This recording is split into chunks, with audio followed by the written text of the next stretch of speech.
जय हिंद। आज की वीडियो में हम पढ़ने वाले हैं टेंस के प्रकार और टेंस कितने प्रकार के होते हैं, टेंस होते कैसे हैं। तो सबसे पहले आपको ये समझना होगा कि टेंस मीन्स होता है काल, और काल वो नहीं होता है, काल होता है समय को कहा गया है। समय को 3 भागों में डिवाइड किया गया है, जैसे present tense, past tense, future tense. तो आज हम इसी को फुल डिटेल से पढ़ने वाले हैं, तो आप वीडियो के अंत तक जरूर रहें। तो चलिए वीडियो को शुरू करते हैं। तो सबसे पहले टेंस कितने प्रकार के होते हैं। टेंस के प्रकार यदि देखें तो आपको टेंस पढ़ना है 3 प्रकार से। अब 3 प्रकार से कौन कौन से हैं? एक तो होता है प्रेजेंट टेंस,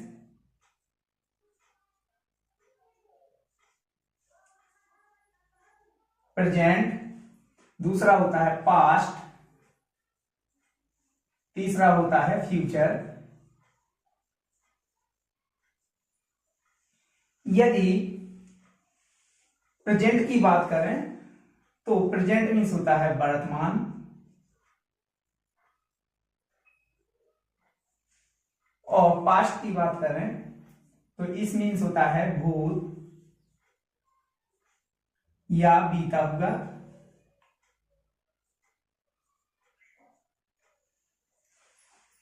और फ्यूचर की बात करें तो फ्यूचर मीन्स होता है भविष्य।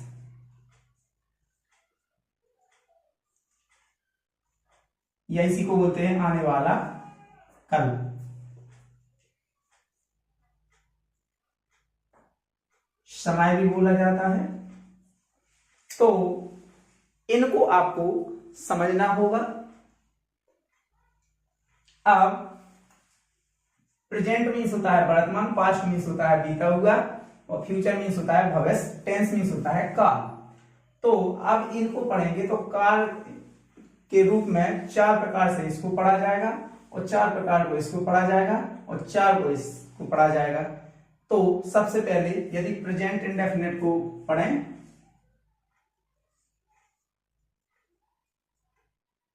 प्रेजेंट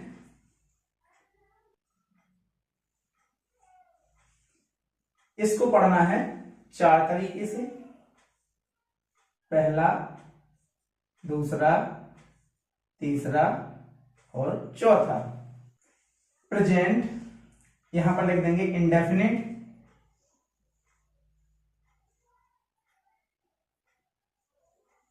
टेंस,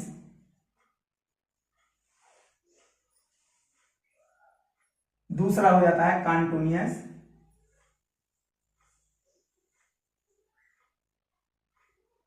टेंस, तीसरा होता है परफेक्ट,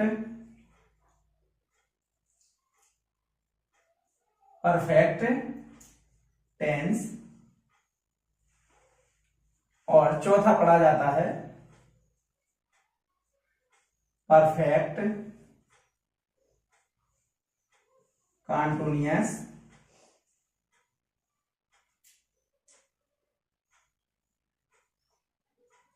टेंस। यदि इनकी हिंदी की बात की जाए तो इसको बोला जाता है इंडेफिनिट मीन्स होता है अनिश्चय काल,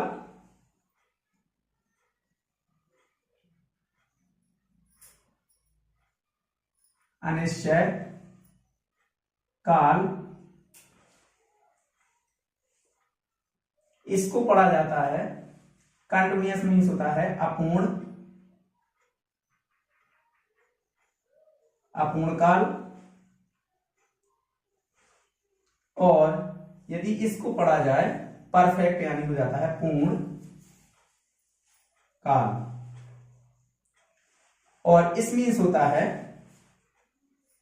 पूर्ण और अपूर्ण काल। इस मीन्स होता है वर्तमान। अब इसको क्यों पढ़ा जाता है? क्योंकि इसके साथ में इंडेफिनेट मीन्स हो जाता है, अनिश्चय इसलिए होता है क्योंकि इन लगा है। यदि डेफिनेट होता है तो वो निश्चित होता है, तो इंडेफिनेट का मीन्स होता है अनिश्चय। यदि कोई कार्य किया जाता है तो उसका कोई निश्चित नहीं होता है, इसलिए इसको अनिश्चित काल पढ़ा जाता है।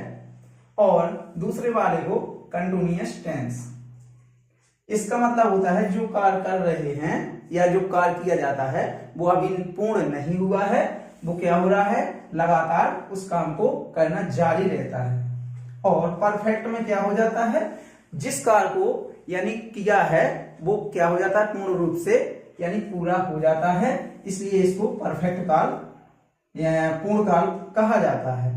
और इसका हो जाता है परफेक्ट कंटिन्यूअस टेंस, इसका मतलब होता है पूर्ण और अपूर्ण। ये क्यों हो जाता है, क्योंकि किसी कार्य को यदि होने वाला होता है वो थोड़ा सा रह जाता है, इसलिए बोला जाता है पूर्ण और अपूर्ण काल। इसी तरह से आपको पास्ट में भी पढ़ना है, तो पास्ट के भी इसी में जे आ जाएंगे। तो यहां पर यदि हमने इसको मिटा दिया है, यदि हम इसको पास्ट लिख दें,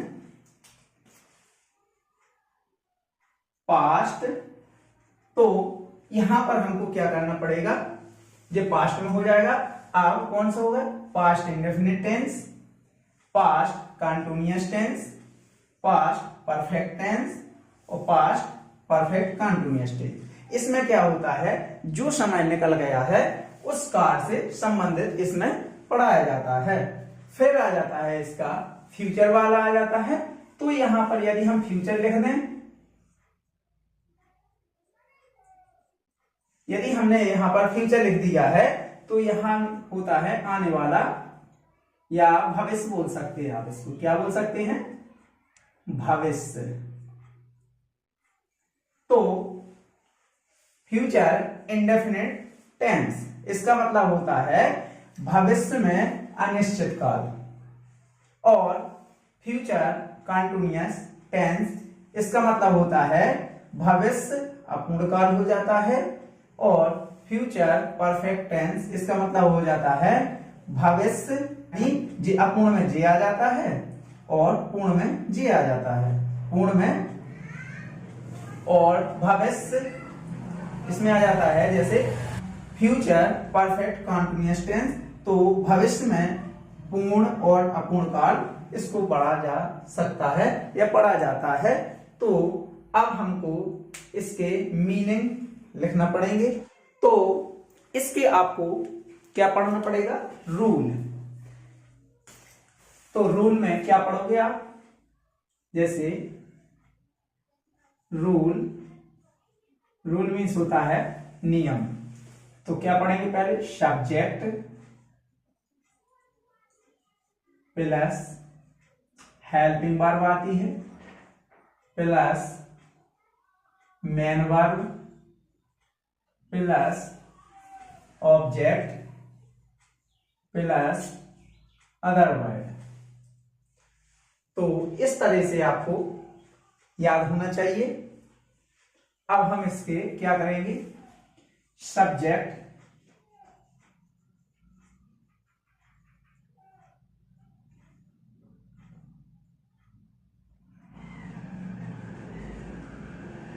सब्जेक्ट मीन्स होता है कर्ता, ऑब्जेक्ट, ऑब्जेक्ट मीन्स होता है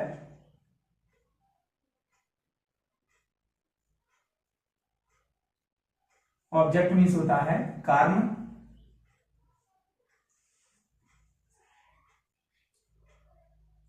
हेल्प, हेल्प मीन्स होती है सहायक, मेन, मेन मीन्स होता है मुख्य,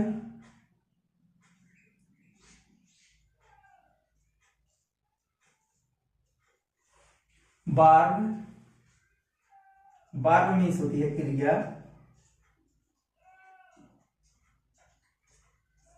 वर्ब मीन्स क्रिया। और अदर अदर मीन्स होता है अन्न, वर्ड, वर्ड मीन्स होता है शब्द, शब्द। और इसी तरह से इस तरह कुछ मीनिंग सीखने होंगे आपको। जैसे हमने देखा रूल, रूल मीन्स होता है नियम,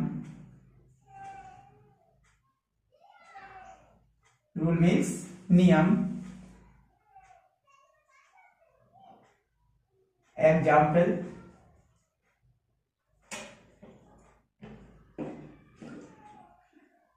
एग्जाम्पल मीन्स होता है उदाहरण।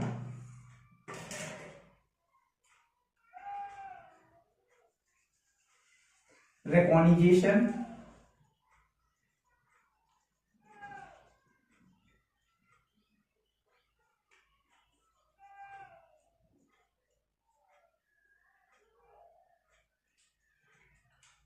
रिकॉग्निजेशन, इस मीन्स होती है पहचान।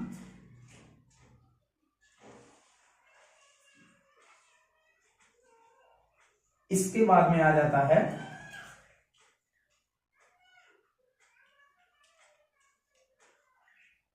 अफर्मेटिव,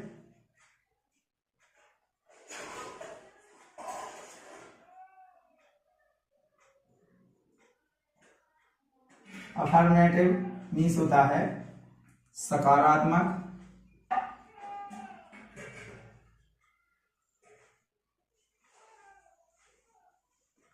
और फिर आ जाता है नेगेटिव,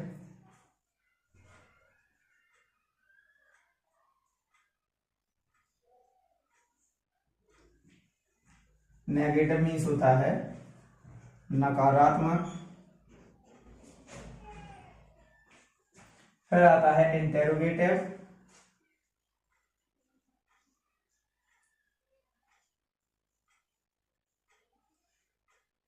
इस मीन्स होता है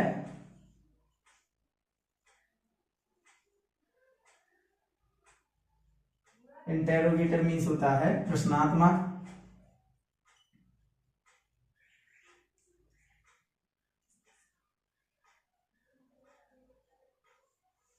और इसी को बोलते हैं प्रश्नवाचक। तो आपको इन वाले मीनिंगों से यानी बहुत ही इसमें सहायता प्रदान होगी। तो आपको इनको सीखना पड़ेगा। यदि टेंस को अपन देखें तो 4 प्रकार से पढ़ेंगे इसको। अफर्मेटिव का पढ़ेंगे, नेगेटिव का पढ़ेंगे और इंटेरोगेटिव का और डबल इंटेरोगेटिव का। इन सेंटेंसों को पढ़ना पड़ेंगे। जे आपके इस रूल के नियम से हैं। जब आप प्रेजेंट इंडेफिनिट को पढ़ोगे तो आपको पूरा डिटेल से पढ़ाया जाएगा। तो हम आपसे आशा करते हैं कि यह वीडियो आपको बहुत पसंद आया होगा और अंत तक देखा होगा। तो आप इस चैनल को सब्सक्राइब कर लीजिए और चैनल का बेल आइकन को दबाइए, घंटी को प्रेस कर लीजिए, क्योंकि जो आने वाला वीडियो है और हम उस पर जब अपलोड करेंगे तो आप तक जल्दी पहुंच जाए। Thank you watching for this video.